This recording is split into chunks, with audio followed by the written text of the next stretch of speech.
Assalamualaikum warahmatullahi wabarakatuh. My name is Ahmad Izzuddin Syabir Ruslan. My metric number is 2411201. So, good morning everyone. Today we are diving into an important topic, the economic landscape of Turkey. Turkey, as many of you know, is a significant nation bridging Europe and Asia, home to a vibrant population of 85 million people. Its economy is incredibly diverse, generating wealth from bustling factories, productive farms, and a thriving tourism sector, attracting visitors to its many beautiful historical sites and natural wonders. Our goal today is to conduct a comprehensive economic assessment of Turkey. We will explore the factors contributing to its rapid economic growth, but also address some of the challenges it faces, such as rising costs and currency fluctuations. We will examine key indicators like employment rates, inflation, trade balances, specifically import versus exports, and foreign investment inflows, along with the productivity of its industrial base. By looking at all these aspects, we aim to gain a clear understanding of Turkey's current economic health. This assessment will help us determine if the Turkish economy is robust and sustainable, or if there are critical areas that require strategic interventions and improvements. Let's begin our exploration. Now, we are diving into the economic health of Turkey by looking at three key widely used economic indicators. These are essential for understanding any country's economic performance and challenges. First, let's look at GDP, or Gross Domestic Product. As you know, GDP measures the total value of everything a country produces. For Turkey, we saw a significant drop in GDP in 2020 due to the global COVID-19 pandemic. However, it's impressive to note that by 2023, Turkey's GDP rebounded to a substantial $1 trillion. This recovery demonstrates the underlying resilience of the Turkish economy, bouncing back effectively from a major global downturn. Next, we move to unemployment. These indicators tell us about the health of the labor market. Turkey faced a tough period in 2019, experiencing many job losses when the country's currency significantly weakened, which put a lot of pressure on businesses. While we are seeing jobs come back now, it's important to acknowledge that unemployment remains a significant challenge for the country. Continued focus on job creation and support for businesses will be crucial here. Finally, we have inflation.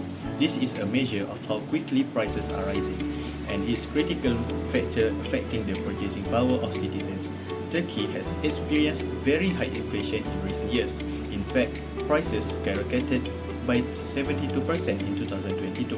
This sharp increase was largely due to the depreciation of the Turkish lira, making imports, which Turkey relies on heavily for many goods, much more expensive. High inflation directly impacts the cost of living and the stability of the economy, and is certainly a major area of concern for the country at present. These three indicators, GDP, unemployment rate, and inflation rate, paint a comprehensive picture of Turkey's economic landscape, highlighting both its strength in resilience and the ongoing challenges it faces in terms of employment and price stability. So let's begin by looking at the Turkish trade balance. The trade balance shows that the difference between exports and import. In Turkey's case, we observe more import than exports, meaning the country relies heavily on goods and services from abroad. So according to Sahlan 2008, this includes raw materials, manufactured goods, and also agriculture and services. So as Mitchell 2025 notes that Turkey imports 90% of its energy to meet domestic needs, which this over-reliance on imported energy clearly worsened Turkey's trade position. So now let's shift the perspective from the economy to the people, which the Human Development Index is a broader measure of national development focusing on health, education, and also living standards. As Alamoudi and Rafael 2023 described the HDI as a way to assess well-being rather than just economic performance. So we've done a couple of research by looking at the WHO graph that we see a steady rise in HDI, suggesting the people in Turkey are living better life year after year. As though it is not a traditional economic metric, it helps us to see how growth affects everyday citizens. So finally, let's talk about the government finance, specifically the physical and also the debt sustainability. This indicates that if a country can meet its financial obligation without harming the economy, Like between 2013 and 2017, Turkey had relatively healthy figures, which a 32% debt to GDP ratio and small deficits. However, the 2018 currency crisis changed that. Debt increases to 42% and also deficit widened. Recently, the debt ratio seems better at 34%, but this is due to the inflation masking deeper problems. The key concern is that 60% of Turkey's debt is in foreign currency, which making it highly vulnerable to currency shocks. The 2034 budget of minus 3.5% also reflect heavily elections-related spending. While Turkey shows some positive trends, especially in human development and also economic risks still exist, especially in the trade balance and also the fiscal sustainability. It is important to view growth not only in numbers but also in terms of how it impacts people and long-term stability. Now, we talk about area of improvement for Turkey economy. The first one is real plan. Turkey can learn from Brazil real plan. Brazil stopped very high inflation by making a new currency and following a strict rules for its money. Turkey can use a similar approach to fix its budget and make its money more stable. This means careful planning to control price. Second one is cut spending on imports. Turkey buys many things from other countries, especially energy like oil and gas. This costs a lot of money. To improve, Turkey should make more product inside the country. This will save money, create more jobs for people and make the economy stronger overall. The third point is monetary policy reformation. Turkey needs to change its money rules. When prices are rising, Turkey should not cut interest rates. Clear rules like Poland used can help to control inflation better and make a price more stable.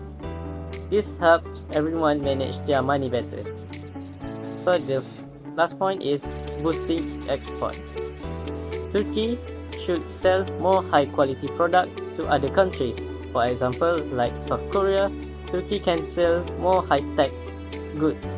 Also, finding a market in places like Africa or Asia can help Turkey rely less on selling only to Europe. Selling more means more money to coming into Turkey. As my colleagues have eloquently presented, Turkey's economic landscape is one of remarkable resilience, bolstered by its diverse industries and strategic global position.